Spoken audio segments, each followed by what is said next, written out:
सत श्री अकाल, राम राम सा, खम्बागणी वणक्कम, प्रणाम। आप सभी का ऑल्ट न्यूज़ मीडिया में फिर से स्वागत है। मैं आपकी होस्ट गायत्री देवी।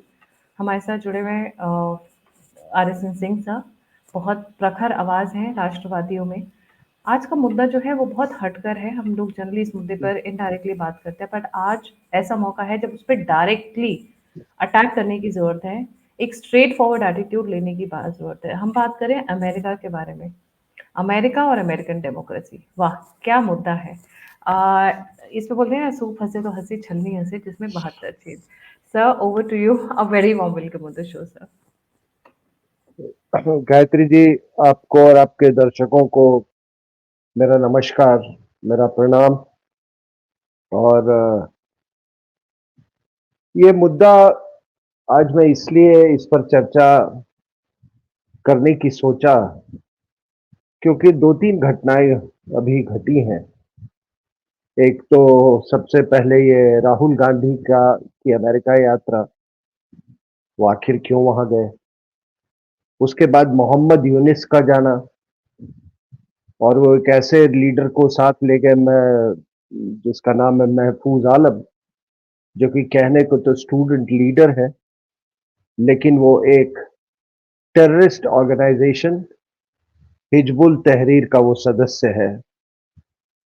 तो ये दो तीन घटनाएं ऐसे हुई हैं जिसके कारण मैंने सोचा कि आखिर अमेरिका इन लोगों को इतना प्रोत्साहन क्यों करता है। ऐसे लोगों को, मैं बाकी की मैं बात नहीं कर रहा, खालिस्तानियों की बात नहीं कर रहा, बाकी जितने भी हमारे पास्ट में जो आपके फाइव फाउंडेशन और जो कश्मीर वाले थे, उन सब की मैं बात नहीं कर रहा। मैं दुनिया भर की जो उनका रवैया रहा है प्रजातंत्र को लेके, उसके बारे में करने को सोचा।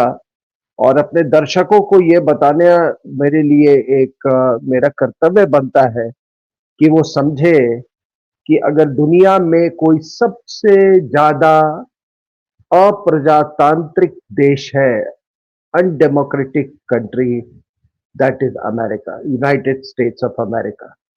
नेशन तो है ही नहीं वो। तो ये जब मैं उनकी पूरी अभी बांग्लादेश में हुआ, या अभी जैसा मैंने कहा जो कमला हैरिस का जिस तरह से एलिवेशन हुआ बिना प्राइमरीज के, तो एक ये सारी चीजें, या ट्रंप का आप वो ले लें कि उनको वो ब्लैक लाइव्स मैटर एजिटेशन में उनको अपने बंकर में जाके शरण लेनी पड़ी थी। वो बंकर जो व्हाइट हाउस में बनी हुई है, वो युद्ध स्थिति में उसमें के लिए वो बना हुआ है, उस समय जाना पड़ा।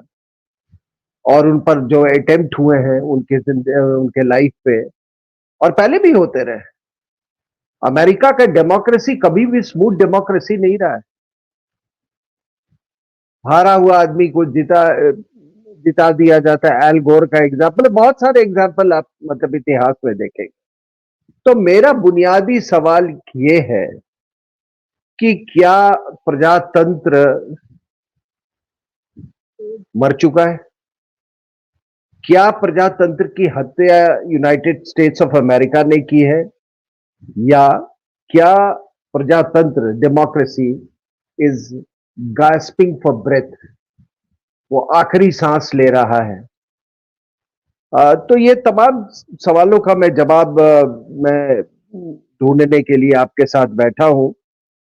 तो यूं तो अमेरिका, यूएस जो है वो सबमिट फॉर डेमोक्रेसी करते हैं, बाइडेन का।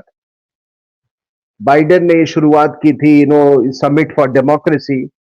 और आपको सुन के आश्चर्य होगा कि पहले पाकिस्तान को, आज आई थिंक 2020 की बात है, पहले पाकिस्तान को इनविटेशन आया था, फिर भारत को आया था शायद इनविटेशन।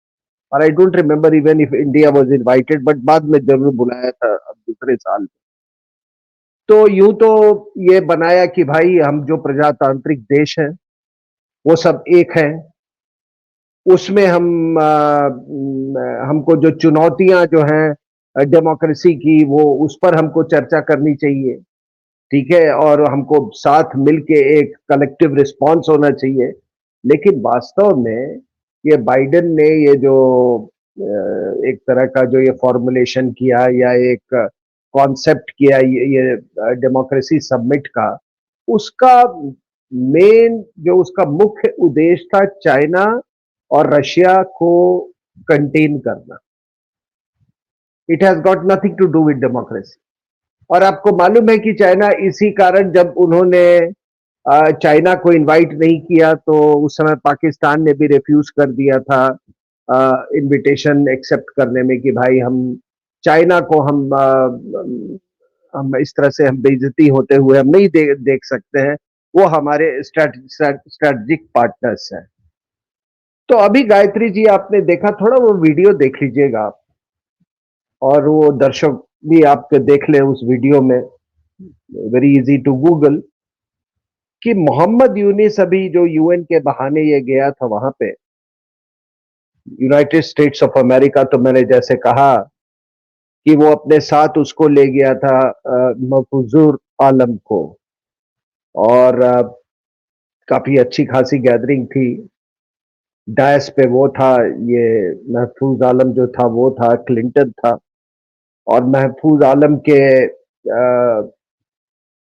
की शान में वो कई भजन गा रहा था, लिटरली, मतलब। और सबको मालूम है कि महफूज आलम जो है वो एक स्टूडेंट लीडर से ज्यादा वो हिजबुल तहरीर जो संगठन है उसका वो सदस्य है। हिजबुल तहरीर इज अ फंडामेंटलिस्ट ऑर्गेनाइजेशन, ठीक है। 1953 में इसकी स्थापना हुई थी, और इसका ये मेन उद्देश्य जो है वो है, मतलब कैलिफेट कैलिफेट की स्थापना करना। ये एक ग्लोबल जिहादी ऑर्गेनाइजेशन है, और अगर ग्लोबल जिहादी ऑर्गेनाइजेशन नहीं हुआ होता तो वो ब्रिटेन में भी बैंड है, 2024 में बैंड हुआ है, और पहले से Germany, Egypt, Bangladesh, even in Pakistan Hizbul तहरीर इज बैंड। और वहां पे उसकी तारीफ कर रहा है ये मोहम्मद यूनिस जो है। और माफ कीजिएगा, मैं जब उसको देखता हूं ना, तो ये कई जो नोबेल पीस प्राइज वाले जो होते हैं ना, प्लीज पार्डन माय वर्ड्स, ये बहुत लीचड़ किस्म के लोग होते हैं। जैसे आपको ओबामा है, बराक ओबामा, आप इसको मोहम्मद यूनिस को देख लो, और आप कई कई को देख लोगे, ठीक है ना। ये बड़े लीचड़ किस्म के लोग होते हैं, they are all power brokers basically. और आपको तो मालूम है कि ओबामा को तो नोबेल प्राइज इसलिए दिया गया था, मतलब वो even before he when he assume presidency, अभी उसने कार्यकाल कोई शुरू भी नहीं किया था ठीक से, तभी उसको नोबेल प्राइज मिला था।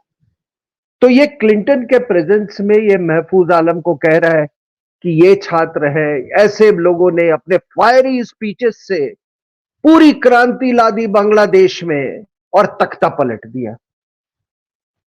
और बिल क्लिंटन जो हो ऐसे ऐसे वैसे वो ताली ताली बजा रहा है, ठीक है ना। और ये स्पेशल सेक्रेटरी है, ये महफूज आलम जो है ये यूनिस का स्पेशल सेक्रेटरी है। और आपको मालूम है ये हिजबुल तहरीर का एक जो इनका लीडर है उसका नाम है इम्तियाज सेलिम। ये लोग काफी अपना सेंट्रल एशिया वगैरह में भी नेटवर्क फैलाने की कोशिश कर रहे, भारत में भी इनका नेटवर्क है, और उसको व्यापक रूप से फैलाने में लगे हुए हैं। और इसी हिजबुल तहरीर का एक वो मेंबर था शैफुर रहमान फराबी, जिसने अनंत विजय दास, एक ब्लॉगर था बांग्लादेश का, उसका मर्डर कर दिया, मर्डर किया है। तो आप किसको क्या कहेंगे? अगर आप इसका विश्लेषण करें तो एक बात साफ उभर के आती है कि जो अमेरिकन डीप स्टेट है वो जिहादी उनके लिए एक हथियार है। हमारे यहां लोग इस बात को समझ गए, उनके लिए जिहादी हथियार है। और आपको यह भी बता दूं कि ऐसा नहीं था कि 26/11 के बारे में अमेरिकन को मालूम नहीं था। उन्होंने कई जियोपॉलिटिकल और स्ट्रैटेजिक कारणों से वो करवाया था, और they were willing partners within the Indian political system, ठीक है ना, जिसमें ये विदेशी महिला भी थी। तो जिहादी उनके लिए एक यूजफुल आइडियोलॉजी है, और उनका उनका आजमाया हुआ है। ये जिहादी आइडियोलॉजी है और जिहादी मशीनरी जो है वो उनका जब सोवियत इन्वेजन ऑफ अफगानिस्तान हुआ था तो उस समय का ये आजमाया हुआ है। तो इनकी मदद से इन्होंने बांग्लादेश का तख्ता पलट दिया।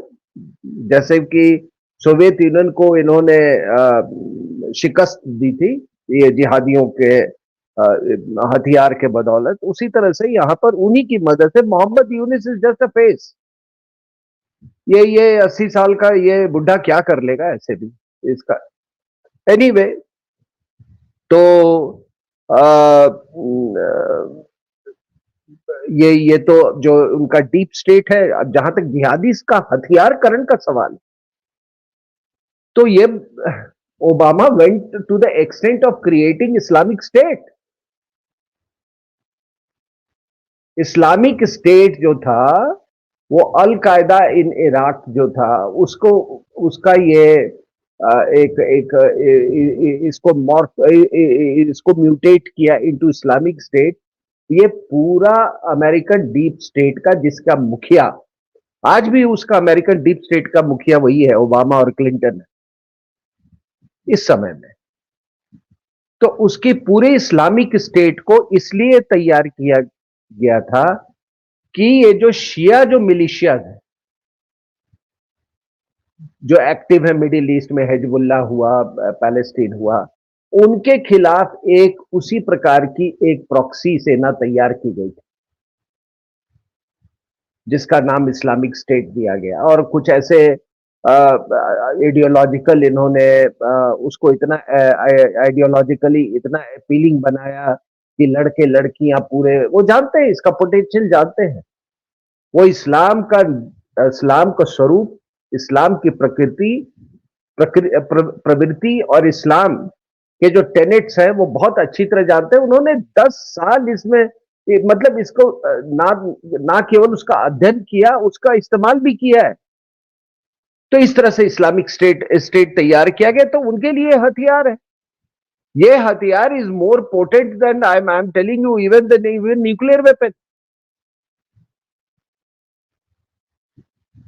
दूर दराज के देशों में आप किस तरह से आपके पास वेक्टर्स क्या हथियार है, तो जिहादी हैं, कहीं पे लेफ्टिस्ट हैं, कहीं। तो इसी तरीके से अब आप बताइए गायत्री जी की राहुल गांधी यूएस बार बार क्यों जाता है? अरे कोई रीजन तो होगा। बुल्गारिया क्यों नहीं जाता?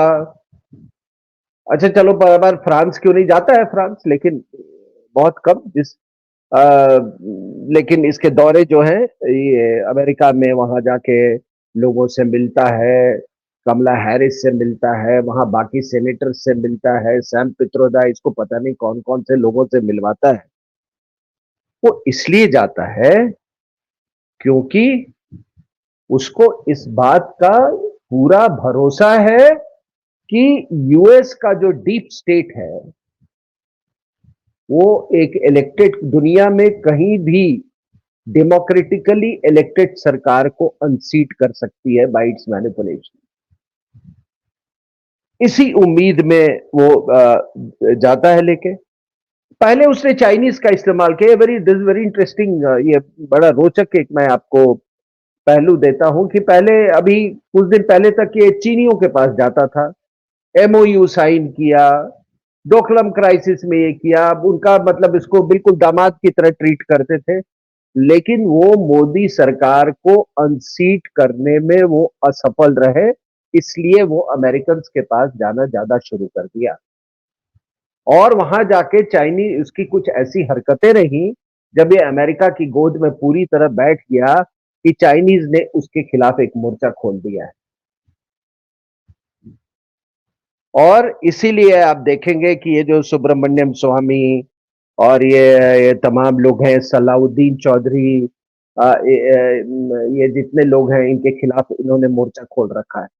ये अचानक ये मोर्चा क्यों खुला, इसके इसके पीछे का कारण समझिए। ये सबको मालूम है कि जो सोनिया गांधी की सरकार थी वो अगर चाइनीज का सपोर्ट नहीं होता तो वो कभी नहीं बन सकता था। क्योंकि उस समय आपको मालूम है कि बिना सीपीएम के बैकिंग के ये तो असंभव था सरकार का बनना, लेकिन अमेरिकन ने भी अपना प्राइस एक्सट्रैक्ट किया था, क्योंकि देखो ये जो क्रुक्स होते हैं ना, ये वो उनको सब ब्लैकमेल करते हैं, तो अमेरिकन ने ब्लैकमेल करके मनमोहन का अपने बंदे को बिठा दिया इसके साथ, मनमोहन का। और जब Indo Indo US nuclear deal हुआ तो चाइना ने अपना सपोर्ट हटा दिया, और फिर कई लोग और आए, आपको तो मालूम है? तो ये जो अभी आप देख रहे हैं, जो अचानक जो ये हमला, तो मैं नहीं कहूंगा, ये तो बहुत पहले हो जाना चाहिए था। और हमारी जुडिशरी भी ऐसे खेमों में बटी हुई है, प्रो यूएस, कुछ प्रो चाइना भी हैं। प्रो चाइना मतलब they are subverted lot, I would say. तो उनको, और जब ये बांग्लादेश वाला जो कू हुआ, आई कॉल इट अ कू, इस आदमी को तो एक्चुअली जब भी ये जब पासा पलटेगा, और पलटेगा जरूर बांग्लादेश में, तो ये मोहम्मद यूनिस अगर जिंदा रहा तो इसको तो कू करने के लिए इसको सूली पे चढ़ा देना चाहिए। दिस वॉज एक्चुअली अ कू। अब ये जब हम इस देखिए वेक्टर्स की बात कर रहे हैं, हथियार की बात करें, तो केजरीवाल भी एक तरह का यूएस डीप स्टेट का हथियार है। जो ये अन्ना एजिटेशन का अमेरिका का बहुत बड़ा हाथ था उन दिनों, आपको मालूम है कि वो उस समय वो पूरी दुनिया में वो अरब स्प्रिंग टाइप का वो चल रहा था, सभी जगह हुआ था। और इसने भी, ऐसी बात नहीं है कि इसने कोशिश नहीं की थी। जनवरी 2014 में इसका पूरा प्लान था कि कब्जा कर लेना,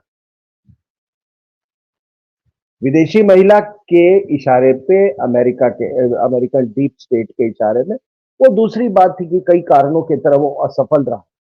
बट आप याद कीजिए, मैं तो ये बार बार दोहराना नहीं चाहता कि इसने कैसे जंतर मंतर से हट के ये रेल भवन के पास आ गया और ये आह्वान देने लगा। वो सफल नहीं हो सका, वो दूसरी बात है। बट ये भी एक तरह का हथियार है। तो देखिए, हमने देखा है कि बाहर की ताकतें किस तरह से डेमोक्रेसी का, प्रजातंत्र का खून करती हैं। शास्त्री का खून किया गया, मारा गया उनको। इंदिरा गांधी का खून किया गया, राजीव गांधी का खून किया गया, संजय गांधी का खून किया गया, सिंधिया पायलट को मारा गया, भाई राजशेखर रेड्डी को मारा गया। और इन सब के पीछे कोई ना कोई एक्सटर्नल डीप स्टेट का हाथ था। और किसका हाथ हो सकता है, इसका अंदाजा आप लगा सकते हैं। बिकॉज एक चीज तो जरूरी था ना, जरूर था कि ये सोवियत कैंप में थी, लॉक स्टॉक एंड बैरल, जो मिसेस गांधी थी। सबको मालूम है कि संजय गांधी जो है वो सीआईए ने उसको सीआईए कैंप में वो चला गया था। तो ये सारा जो आप देख रहे हैं, तो ये पहले से चली आ रही है। मोसादिक का आप देख लीजिए, 1953 में जो ईरानियन का प्राइम मिनिस्टर, वो भी तो डेमोक्रेटिकली इलेक्टेड था वो। तो इसीलिए मैं कह रहा हूं कि क्या, मतलब क्या पृष्ठभूमि है डेमोक्रेसी की। कमला हैरिस को देखकर, मैंने जैसा कहा कमला हैरिस का, मतलब मुझे तो ये हैरानी है कि पूरी दुनिया में इसकी बात नहीं हो रही कि भाई अमेरिका में एक प्रोसेस है, डेमोक्रेट्स है, रिपब्लिक है, उनकी प्राइमरीज होती है। प्राइमरीज जो है वो बाइडेन के नाम पे हुई, और चुनाव लड़ रही है कमला हैरिस। और फिर कहते हैं कि हम we are world's strongest and oldest democracy, वो क्या क्या बोलते रहते हैं ये सब। इसको प्रजातंत्र बोलते हैं। मैंने इसका आपको मई 2020 में आपको मैंने उदाहरण दिया किस तरह से ट्रंप को बंकर में छुपना पड़ा था जाकर। तो एक्चुअली क्या है कि अमेरिकन डेमोक्रेसी जो है, वो बड़े पहले प्राइड लेते हैं, अब्राहम लिंकन का वो कोट करते हैं, government for the people, by the people, of the people. हाँ, मैं ये बात से बिल्कुल मैं सहमत हूं कि कॉलोनियल एरा में डेमोक्रेसी का यूएस एक सबसे बड़ा बीकन था, लेकिन 20th सेंचुरी आते आते 20वीं सदी आया, जब ये वर्ल्ड वॉर हुए, तो इस वर्ल्ड वॉर्स ने एक मिलिट्री इंडस्ट्रियल कॉम्प्लेक्स को जन्म दिया और धीरे धीरे ये मिलिट्री इंडस्ट्रियल कॉम्प्लेक्स जो है, यानी कि मिलिट्री और उससे जुड़ी हुई उद्योग, और वो जुड़ी हुई उद्योग बहुत बड़ी है, वो धीरे धीरे डेमोक्रेसी पर वो हावी होने लगी। सेकेंड वर्ल्ड वॉर के बाद और भी हावी होने लगी। तो इस मिलिट्री इंडस्ट्रियल कॉम्प्लेक्स को सस्टेन करने के लिए आपको एक फेवरेबल, सभी जगह आपको फेवरेबल रेजीम चाहिए थे। अब वो फेवरेबल रेजीम जो है, वो चाहे टोटलिटेरियन हो या मोनार्की हो या मिलिट्री हो, उससे उनको कोई फर्क नहीं पड़ता है। आपके दर्शकों से मैं एक सवाल पूछना चाहता हूं, क्या United States of America Arab countries में क्या जमहूरियत देखना चाहता है? क्या United States of America Pakistan में जमहूरियत, असली जमहूरियत देखना चाहता है? यानी कि वो चाहता है कि वहां जो मिलिट्री का जो की जो आ, का जो इन्फ्लुएंस है, प्रभाव है, वो कम हो जाए?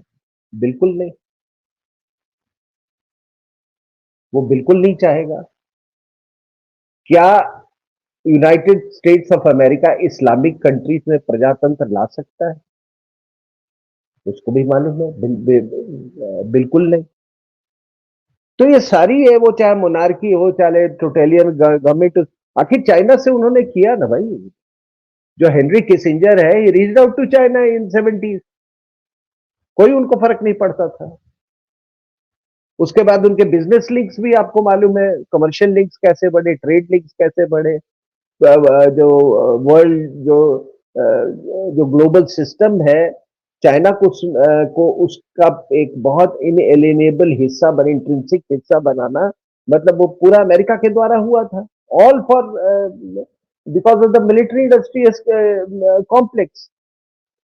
अब आप कहेंगे कि यूरोपियन कंट्रीज में, तो यूरोपियन कंट्रीज में मैं आपको बता दूं कि ऐसा है कि चाहे वहां किसी भी यूरोप देश में कोई सरकार हो, अमेरिका को मालूम है कि एक सरकार, हमारे बिना कोई सरकार वहां चल ही नहीं सकती है, ठीक है ना? वो सरकार हमेशा बिहोल्डन रहेगी, उसके अंदर रहेगी, अंडर रहेगी। और नाटो है, अमेरिका के बिना नाटो असंभव है। अमेरिका के बिना नाटो असंभव है, और नाटो को बिना यूरोप असंभव है। तो इसलिए वहां पे डेमोक्रेसी कायम है। कोई no for not the love of democracy.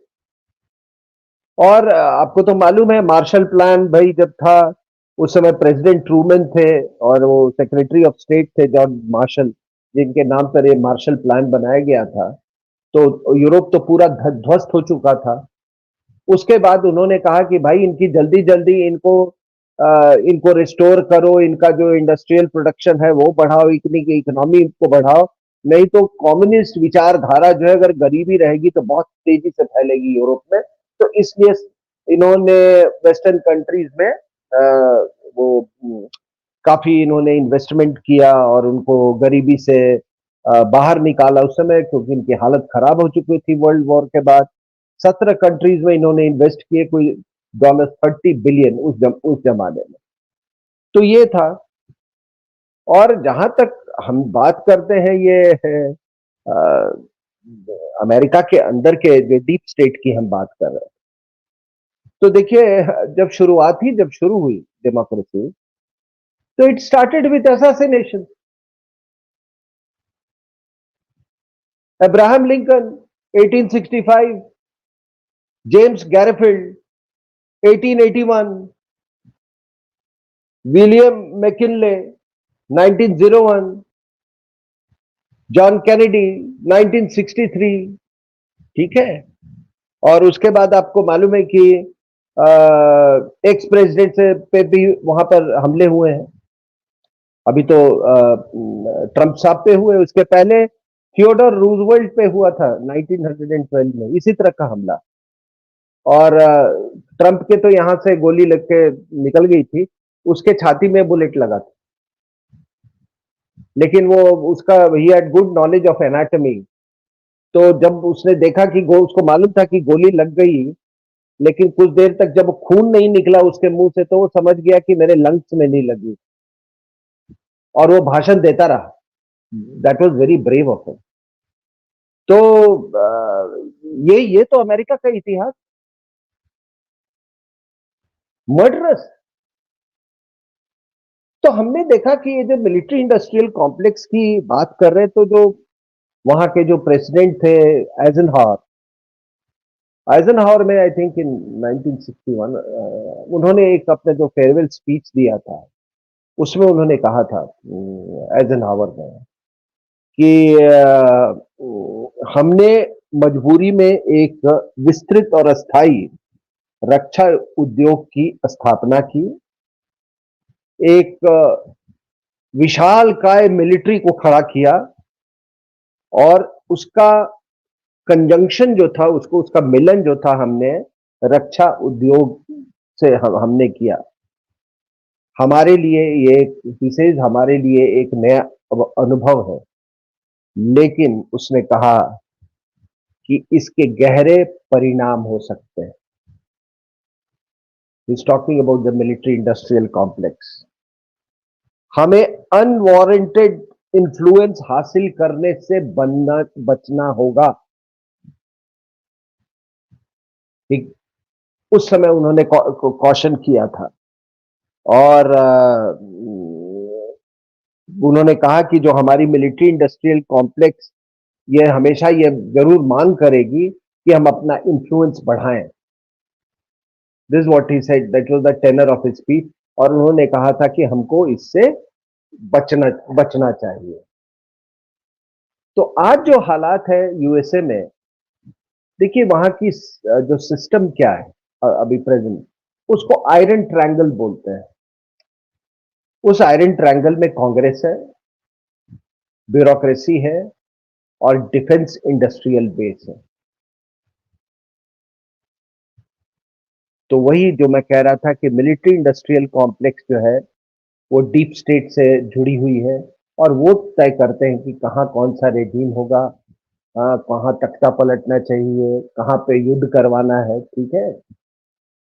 तो एक जॉर्ज एफ कैनन थे, आपने नाम सुना होगा, वेरी फेमस डिप्लोमेट। ही जो कंटेनमेंट थ्योरी था यूएसए में, उन्हीं का प्रोपोगेट किया हुआ था, कैनन का। तो उन्होंने एक बड़ी अच्छी बात कही थी, एक बहुत आई मीन रोचक बात। उन्होंने कहा था कि अगर सोवियत यूनियन कल को सागर में डूब जाए, फिर भी मिलिट्री इंडस्ट्रियल कॉम्प्लेक्स जो है अमेरिका का, उसमें कोई बदलाव नहीं होगा, क्योंकि वो एक नया एडवर्सरी आविष्कार कर लेगी। This is what Kennan had said. ठीक है ना। और हमने देखा कि अभी फिलहाल में जब कोलैप्स हुआ, जब सोवियत यूनियन का, तो डिफेंस इंडस्ट्रियल आउटपुट जो है वो कम हुआ। ठीक है। फिर 9/11 हुआ। This very interesting. कोलैप्स हुआ सोवियत यूनियन का, डिफेंस इंडस्ट्रियल आउटपुट गिर गया। फिर 9/11 हुआ, फिर अचानक उसमें उछाल आया। और फिर Russia China, Russia plus China versus US वाला हो गया, तो फिर उछाल आया। और अब तो यूक्रेन के बाद और बहुत बड़ा उछाल आया। So you see the linkages between regimes and and the military industrial complex. तो मैं जैसे कि आम यूक्रेन आर्म सेल की बात कर रहा हूं, 2023 के जो फिगर्स है मेरे पास, $238 बिलियन का उन्होंने आर्म्स बेचा है 2023 में, जो कि 2022 से 16% ज्यादा है। जिसमें $81 बिलियन जो है वो तो डायरेक्ट सेल्स है, गवर्नमेंट टू गवर्नमेंट, और 557 बिलियन जो है वो प्राइवेट डिफेंस इंडस्ट्री ने बेचा है। अब इसके खरीदने वालों में आप देख लीजिए, पोलैंड सबसे ज्यादा है, Apache helicopter $12 billion, artillery rocket system $10 billion, tanks 3.745 million dollar, क्योंकि पोलैंड जो है वो सबसे ज्यादा अभी एंटी एंटी रशिया है out of all these erstwhile east European country. उसी तरह से चेक रिपब्लिक, फिर जर्मनी ने भी चिनूक हेलीकॉप्टर ये सब खरीदे $8.5 बिलियन। अब देखिए गायत्री जी की आपने क्या कर दिया है। आपने उनका पहले एनर्जी काट दिया, नॉर्थ स्ट्रीम काट दिया, वो इससे उस पर डिपेंडेंट थे रशिया पे, वो आपने खत्म कर दिया। अब इंडिया के थ्रू जा रहा है, यूरोप को तेल जा रहा है, तो आपने उनका एनर्जी भी काट दिया और आप उनको यूक्रेन के बहाने आप उनको हथियार भी बेच रहे हैं। This is the military industrial complex. तो हम अगर ये कहें कि जो डेमोक्रेसी है उसको खतरा आज मतलब आइडियोलॉजी से नहीं है। इन itself there is nothing wrong with ideology of democracy। अगर खतरा है आज अगर, तो वो है यूएस के डीप स्टेट और बाकी के भी है, मैं ब्रिटेन के भी डीप स्टेट से, MI5 से, सभी से है ये। तो आपने देखा कि इनका यूकोनोविच को इन्होंने कैसे 2014 में, यूक्रेन का प्रेसिडेंट था, ड्यूली इलेक्टेड, उसकी जो इलेक्शन है सभी ने एंडोर्स की थी, जितने इंटरनेशनल ऑब्जर्वर्स थे, और उसको इसी तरह केजरीवाल स्टाइल या श्रीलंका के स्टाइल और उसमें ये करके उसको, और या बांग्लादेश के स्टाइल में he was forced to flee the country. और उसमें यही गैंग थी, ये क्लिंटन वाली गैंग, ओबामा वाली गैंग। उसी तरीके से हमारे यहाँ जो लीडर्स जो हैं, चाहे वो सोनिया गांधी हो, मनमोहन सिंह हो, ये सब आपको मैंने कहा कहाँ से ब्लैकमेल होते हैं। कुछ रिक्रूट होते हैं, कुछ रिक्रूट होने के बाद ब्लैकमेल होते हैं। नेहरू भी MI5 से ब्लैकमेल होते थे, ठीक है ना। ये आपका भुट्टो भी KGB से ब्लैकमेल होता था, विदेशी महिला भी KGB से ब्लैकमेल होती रही है, चाइनीज भी ब्लैकमेल करते हैं, मुजीब को भी KGB ब्लैकमेल करता था। तो ये तो हमारे सब कॉन्टिनेंट की खैर पुरानी कहानी है। तो देखिए ये जो हमारे यहाँ कई भी जो प्रजातंत्र है, वो देखिए भाई, वो मेजोरिटी पे जिसको मेजोरिटी वोट्स मिलेंगे, वो या जिसकी मेजोरिटी होगी नेशनहुड, उसी के नाम उसी पर आधारित होगा, ठीक है। लेकिन जो अमेरिका का डीप स्टेट है, वो डेमोक्रेसीज को ऐसे मैनिपुलेट करता है जिससे कि जो ये जो मेजॉरिटी नॉन मेजॉरिटी कम्युनिटीज हैं, वो मेजॉरिटी पे हावी हो जाए।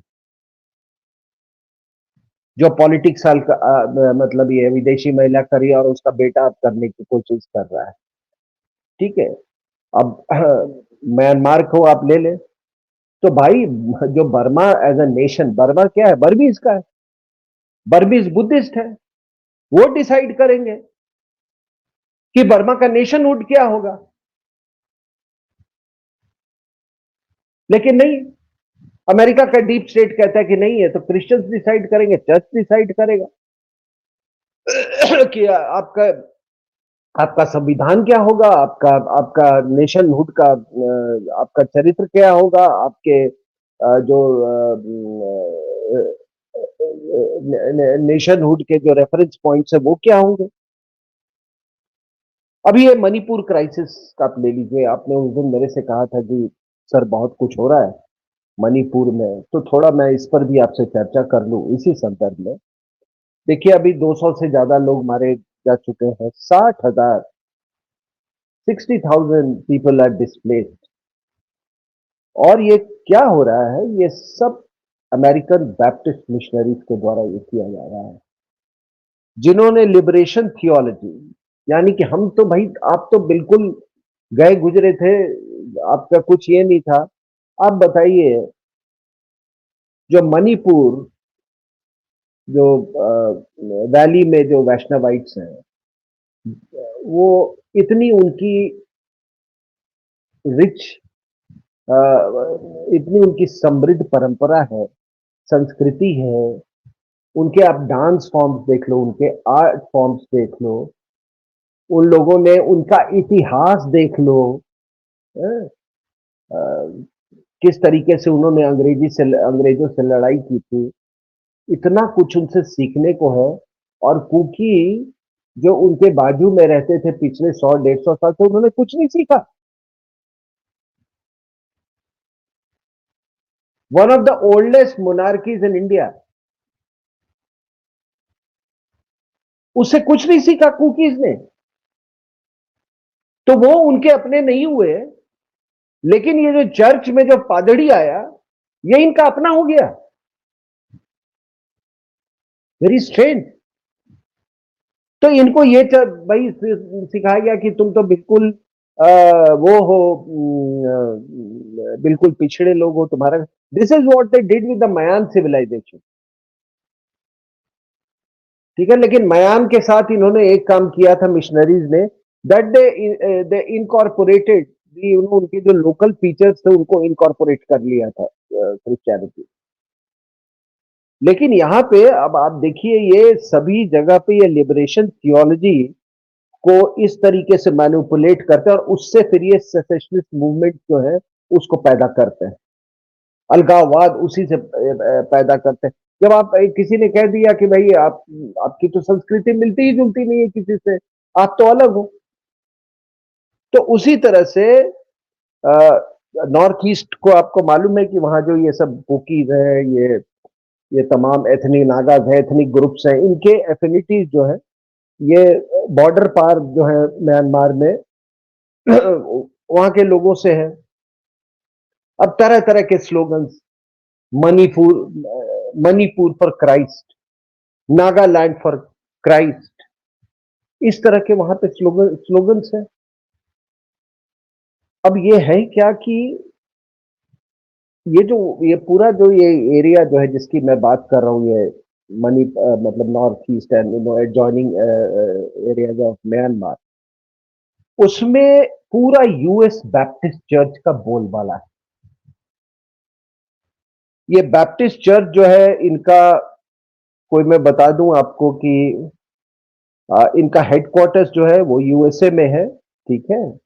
और इनकी प्रेजेंस जो है कोई 130 कंट्रीज में है। पूरी दुनिया में 1,76,000 चर्चेज है बैप्टिस्ट की, 1,76,000, जिसमें 60% जो चर्चेज हैं वो इस रीजन में, आपके म्यांमार में और इंडिया में। ठीक है। और आप इसी से अंदाजा लगा सकते हैं कि क्रिश्चियनिटी लगभग 1830s में वहां इंटर की। 1901 में नागालैंड में 1% क्रिश्चियंस, और अभी 85%। तो आप समझ सकते हैं। एक इनका जो चर्च जो है, इन्होंने एक बर्मा एडवोकेसी ग्रुप है। तो ये बर्मा एडवोकेसी ग्रुप में ये सारे ये चर्च के नुमाइंदे थे, ये अभी आए थे मिजोरम में। और मिजोरम के जो चीफ मिनिस्टर हैं लाल दुकोमा, उनसे मिले, बड़ा उनको उनका पीठ थपथपाया, अपना एडमिरेशन जाहिर किया कि आपने जिस तरीके से बर्मा के रेफ्यूजीज को वार्म रिसेप्शन दिया है वो बिल्कुल सराहनीय है। ठीक है। और यूएस के कोलंबिया डिस्ट्रिक्ट में इनके कई कॉन्ग्रीगेशंस होते हैं, चिन्स के, जो जितने बर्मा के जो है ना, ये अमेरिका में इनके कॉन्ग्रीगेशंस होते हैं, चिन्स के, कचिन्स के। और जो ये थी जो मिसेस जॉर्ज बुश जूनियर, वो बहुत जोरों से, मतलब वो बहुत इंटीमेटली लिंक थी करेंस के साथ। करेंस का ऐसा है मैडम कि Karens were a very very formidable group, लेकिन कुछ कन्वर्ट कर गए थे क्रिश्चियनिटी में, जिसका मिसेस जॉर्ज बुश के साथ उनका बड़ा लिंक था, और एक कुछ बुद्धिस्ट से। तो दो हुंटा जो है वो स्प्लिट करवा दी आज से तीन तीन चार डिकेड 3 डिकेड्स पहले। उन्होंने ये रिलीजियस लाइंस पर उसको स्प्लिट करवा दिया है। तो अभी बाइडेन ने एक बर्मा एक्ट जो किया है कि भाई हम नॉन लीगल एड देंगे इंसर्जेंट ग्रुप्स को। तो आप क्या इस तरीके से डेमोक्रेसी को बढ़ावा दे रहे हैं? और अगर आप बताओ ये कैसे डेमोक्रेसी पॉसिबल है, या ये कितना बड़ा अभिशाप है डेमोक्रेसी के लिए कि बिशप्स जो हैं वो सारे वेटिकन से कंट्रोल होते हैं, नियंत्रित होते हैं। वेटिकन जो है एक it's a sovereign country for God sake. तो इंडिया में जितने बिशप्स हैं उनको वेटिकन अपॉइंट करता है, एक दूसरा देश।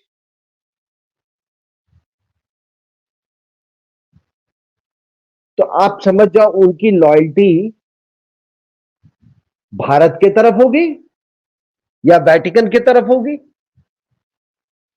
तो वो एक तरह से, भाई वो तो वेटिकन नेशन में बिलीव करते हैं ना, वो भारत में राष्ट्र में तो वो विश्वास नहीं करेंगे वो। अभी पोप ने कहा कि अभी इटली में अभी एशिया के दौरे पे वो आए थे, कोई 12 दिन के दौरे पे। तो उन्होंने कहा था कि दुनिया में डेमोक्रेसी की स्थिति के बारे में, मतलब उन्होंने बड़ी चिंता व्यक्त की। भारत में प्रजातंत्र का सबसे बड़ा प्रहार ये वेटिकन के द्वारा और बैप्टिस्ट चर्च के द्वारा किया जा रहा है। And Baptist church all at the behest of United States of America और वेटिकन एज वेल। तो अभी आप देखिए कि आपको मालूम है कि भारत में कोई 10,700 पैरिशेज हैं। इनके जो छोटे चर्च का समूह है उसको पैरिशेज बोलते हैं, और उससे भी बड़ा जो है उसको डायोसिस डायोसिस बोलते हैं। तो कोई 174 डायोसिस है। अभी हाल में पोप फ्रांसिस ने सूची को कहा कि आपको हम वेटिकन में रिफ्यूज देंगे। इतना मोहब्बत क्यों, इतना प्यार क्यों? और तब जब मिलिट्री हुंटा इनके पीछे पड़ी हुई थी इनके लॉयल्टी को लेके, तो वो क्या गलत थी?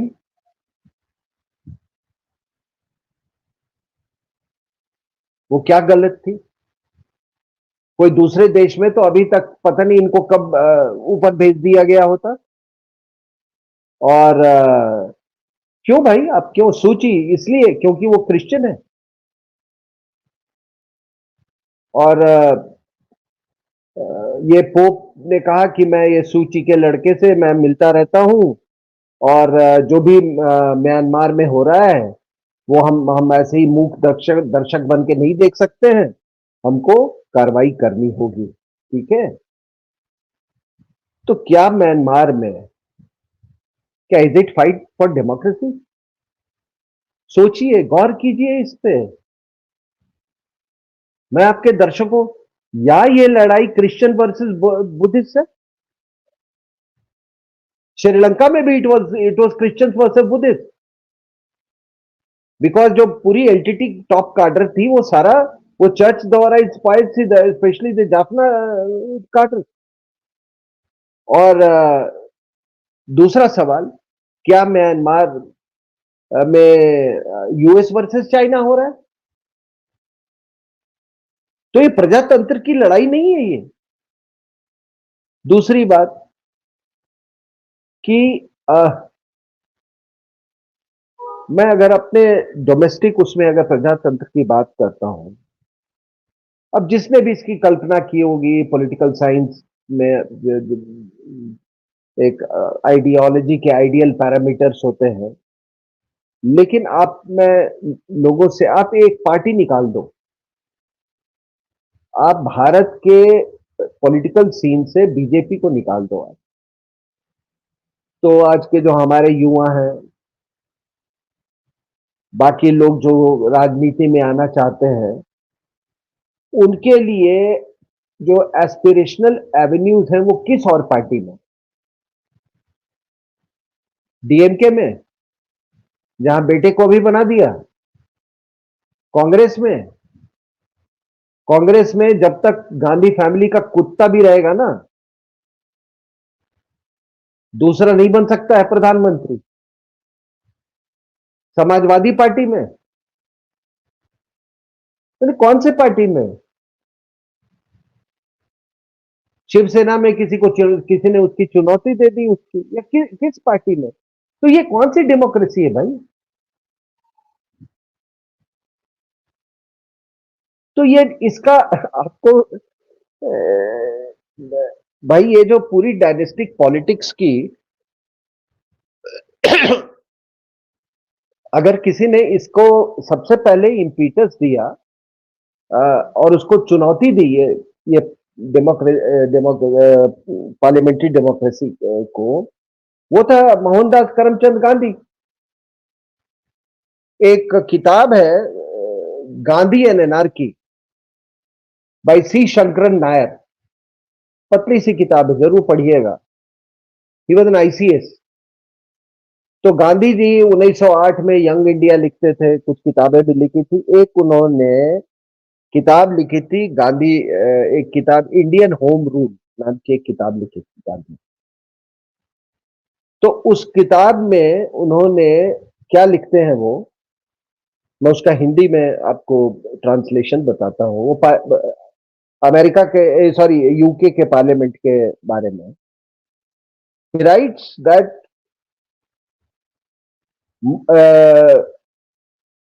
ब्रिटेन, इंग्लैंड की जो स्थिति है वो बहुत दयनीय है, पहला लाइन। दूसरा लाइन कहते हैं कि हम ये नहीं चाहते हैं कि भारत उस स्थिति में आ जाए। He says A British parliament जो है वो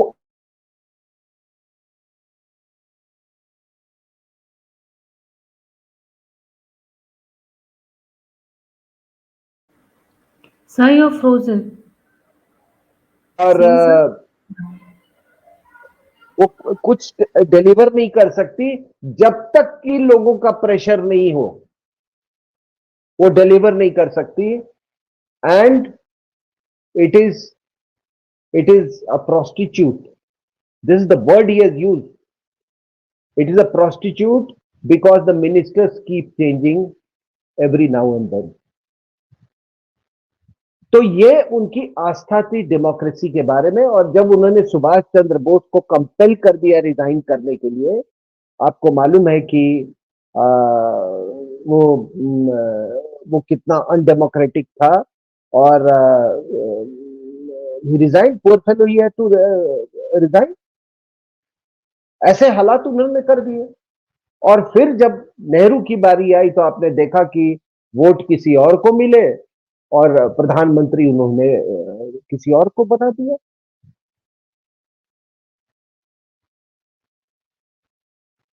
वो होते कौन थे Mohandas Karamchand Gandhi to select the prime minister? भाई, आप लोगों से अपील कर सकते थे ना कि आप इलेक्ट कीजिए एक अच्छे आदमी को। तो उन्होंने एक अच्छा आदमी चुन लिया था, सरदार पटेल। लेकिन आपने लोगों की बात तो मानी नहीं। वहां से subversion of Indian democracy has started. और ये डायनेस्टिक पॉलिटिक्स वहां से शुरू हुआ है। तो उनका तो कभी था ही नहीं। और जहां तक प्रजातंत्र का सवाल है तो आपको तो मालूम है, जब मैं अमेरिका की बात है, कमला हैरिस का छोड़ दीजिए, कमला हैरिस का प्राइम मिनिस्टर बनना, ट्रंप पे गोली चलाना, उसको ट्रंप को बंकर में शरण लेना, वो सारी बातें। Today the entire judiciary I am not talking about federal judiciary but otherwise जो स्टेट्स की जुडिशरी वो पूरा उसका उसका जो नियंत्रण है वो जॉर्ज सोरोस के हाथ में है। और जब जॉर्ज सोरोस का यहाँ पॉलिटिक्स पे हाथ है तो आप समझ जाइए कि इंडियन जुडिशरी को खरीदना कौन सा बहुत वो है। वो तो हम तो साफ देखते हैं इंडियन जुडिशरी को। और ये बड़ा एक अच्छा सिस्टम है मैडम, है कि मैं एक डिप्रेव्ड करप्ट पॉलिटिशियन, ठीक है, मैंने एक स्कैम किया, अब वो स्कैम का मुकदमा गया हाई कोर्ट सुप्रीम कोर्ट में, ठीक है। अब है क्या, लूटा उसने, स्कैम किया, लूटा पब्लिक का पैसा, और उसी पैसे से फिर वो ये महंगे वाले ये जो ये लेक्चरर्स जो ये लॉयर्स है ना उनको हायर करता है। अब वो क्या कहते हैं कि मेरी एक अपीयरेंस है 10 लाख रुपए की, क्योंकि मालूम है कि जिसने चोरी किया है पब्लिक का पैसा उसके पास है 10 लाख रुपए देने के लिए पैसे, तो उससे वो 10 लाख रुपए देता है। फिर उस पैसे से जब वह हायर करता है तो जज साहब भी बड़े उसको इज्जत देते हैं, mister so and so, you are such a distinguished lawyer, mister so and so what if you are I mean you are in some trouble while promising somebody to appoint a जज, ठीक है, उसमें आपने किया होगा। हाँ, तो अब ये साइकिल मैं यहीं पे लाके छोड़ दूंगा, आगे नहीं ले जाऊंगा, नहीं तो मेरे पे कंटेम्प्ट ऑफ कोर्ट हो जाएगा, ठीक है। तो आखिरी सवाल ये है कि this is what it happened in Bangladesh also, वहां भी हुआ है जुडिशरी को लेकर। तो मेरा कहने का मतलब है कि जब मैं कहता हूं कि क्या प्रजातंत्र मर चुका है, क्या प्रजातंत्र इज गैस्पिंग फॉर ब्रेथ, उससे बड़ा सवाल है कि आखिर तय कौन करेगा कि किसी एक अमुक देश में प्रजातंत्र है या नहीं। किसी एक देश का चुनाव प्रजातांत्रिक तरीके से हुआ या नहीं। किसी एक अमुक देश का प्रजातंत्र जो सही मानों में वहां की जो व्यवस्था है वो प्रजातांत्रिक है या नहीं। आपने तो बिना प्राइमरी लड़े हुए को कैंडिडेट बना दिया, और यहां पे बांग्लादेश में आप कह रहे हैं कि ये तो शेख हसीना जो है ये शी इज टोटली अनडेमोक्रेटिक, ये तो इलेक्शन में ऑपोजिशन ने बाइकआउट कर दिया था, क्योंकि वो जानती थी, Khaleda Zia knew that she will not win the election, और ये किसी भी देश में हो सकता है। हमारे यहां भी इसकी पूरी तैयारी की जा चुकी थी कि अगर बीजेपी को 400 सीट आ जाती तो ये लोग भी यही तमाशा करते, तो ये कौन जज करेगा। चलिए अमेरिकन अमेरिकन इसमें चीफ जस्टिस बने हुए हैं, चीफ जस्टिस ऑफ डेमोक्रेसी है, लेकिन हु विल जज अमेरिका।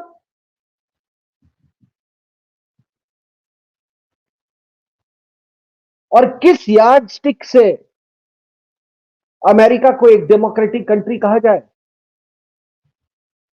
ये है खतरा दुनिया दुनिया के सामने। आखिरी में मैं यही कहना चाहता हूं कि ये जितने ये पॉलिटिकल साइंस, मैंने भी कंपैरेटिव पॉलिटिक्स पढ़ा है, ठीक है ना, तो ये जितने स्टूडेंट हैं पॉलिटिकल साइंस के, थोड़ा ये कुछ चीजें फैक्टर करें।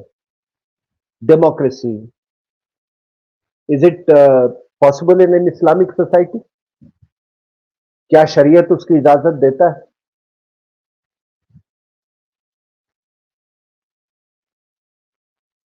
क्या जियो पॉलिटिक्स का कितना प्रभाव पड़ता है और वो किस तरह से डेमोक्रेसी को हाईजैक करता है, इसका उदाहरण आज देखने को मिला। नसरुल्ला मारा गया, और दर्द हो रहा है कश्मीर में महबूबा मुफ्ती को, और ये तमाम वहां के लिए तुम्हारा क्या रिश्ता? क्या भाई, तो हम कैंपेन नहीं करेंगे आज, हम मातम मना रहे हैं? यार तुमने ये मातम अगर एपीजे कलाम के मरने के बाद मनाया होता ना, तो हम समझ सकते थे कि तुम अच्छी पैदाइश के लोग हो। अगर तुमने ये मातम, जब हमारे लोग शहीद होते हैं और जब तुमको वो चेचेंस और अफगान टेररिस्ट से जूझते हुए हमारे लोगों ने, हमारे अफसर और जवानों ने जब अपनी जान की बाजी लगा दी, शहादत हो गई उनकी, उनके गम में ये सब करते तो हम समझ सकते थे कि अच्छी पैदाइश होगी। नसरुल्लाह टेररिस्ट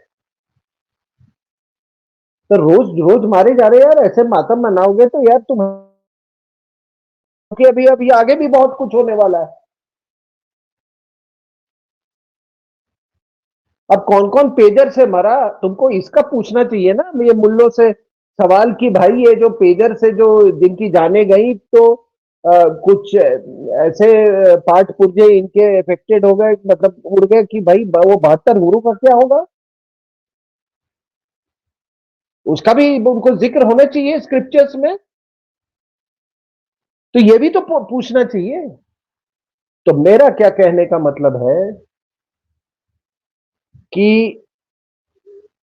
ये डेमोक्रेसी की बात करते हैं, march of democracy, summit for democracy, absolute nonsense. The Americans don't want democracy in Arab world. The Americans don't want Pakistan to be democratic. They don't want Southeast Asia to be overly democratic. वो नहीं चाहते हैं। और इसलिए हमारे जितने political science के जो स्टूडेंट्स हैं, सभी आदमी स्टूडेंट ही रहता है मरते वक्त तक, वो जब भी पॉलिटिकल साइंस या कोई पॉलिटिकल सिस्टम को जज करें, उसमें जियो पॉलिटिक्स को, उसको उससे जोड़ के, उसको कॉन्फ्लिक्ट करके, जियो पॉलिटिक्स उसको कॉन्फ्लिक्ट करके जरूर उसका अध्ययन करें। कोई सिस्टम ये just because you have adopted to for a political system, that is वो अपने आप में पर्याप्त नहीं है। जो कंडीशंस जो है उसके लिए, वो भी तो एग्जिस्ट करने चाहिए, और वो कंडीशंस जो है वो बदलते रहते हैं। तो मैं अपनी बात यहीं समाप्त करता हूं।